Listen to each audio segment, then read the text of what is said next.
Plusieurs sources ont annoncé il y a une semaine le limogeage du commandant des forces aériennes de l'ANP, le général-major Hamid Boumaïza. L'information qui n'a pas été annoncée jusqu'ici officiellement par le ministère de la Défense nationale a donné lieu à une campagne de désinformation et de déstabilisation grave visant la cohésion de l'armée algérienne.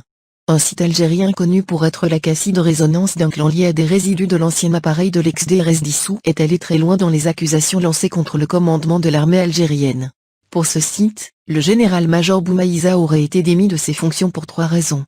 Le général Hamid Boumaïza aurait lancé une opération d'assainissement financier dans son secteur, qui aurait économisé au total près de 800 millions de dollars à l'armée algérienne, ce qui n'aurait pas été du goût de ses autres collègues du commandement.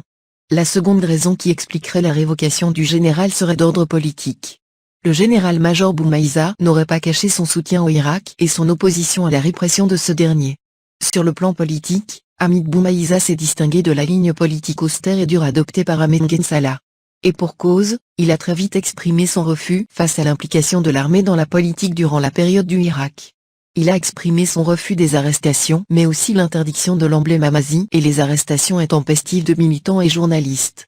Plus grave, le site n'hésite pas à établir un lien entre la révocation du général Boumaïza et son origine kabyle sans craindre d'alimenter ainsi le virus de la division ethnique au sein de l'armée algérienne. À cause de ses positions, Hamid Boumaïza a été taxé de régionaliste et ses détracteurs ne vont pas hésiter à instrumentaliser ses origines kabyles pour le discréditer et remonter Ahmed Guensala contre lui.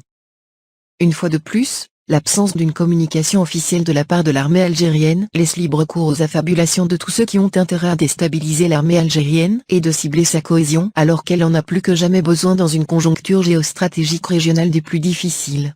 La question que se posent les observateurs à la suite de cette campagne de dénigrement visant le commandement de l'ANP se rapporte à la source sécuritaire qui informe régulièrement depuis Alger ce site et lui donne ainsi de quoi mener des campagnes récurrentes de désinformation et de déstabilisation contre les institutions de l'État algérien.